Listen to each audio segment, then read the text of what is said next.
อย่าห่วมวงกับพวกมักจับผิดอย่าผูกมิตรกับพวกบ่ดีอย่าคุกคีกับพวกขี้อิจฉาอย่าคบหากับพวกแรงน้ำใจอย่าอยู่ใกล้ซุ้มเห็นแก่ตัวเด้อหมาแว่งกัดคนแปลกหน้าแต่คนแว่งกัดคนหูจักกันหมาแว่งกัดคนแปลกหน้าเพื่อปกป้องเจ้าของของมันแต่คนแว่งกัดคนหูจักกันเพื่อตัวเจ้าของ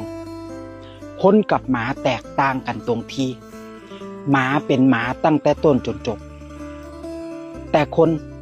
อาจบ่แม่นเสมอไปอาจเป็นสัตว์อื่นก็ได้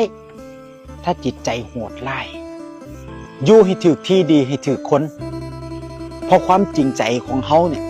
มันบ่แม่นของราคาถูกบ่แม่นผู้ใดสิหยิบไปใช้ก็ได้แล้วเฮาก็บ่จำเป็นต้องไปพิสูจน์คุณค่าของเจ้าของซ้ำๆให้ผู้ใดเห็น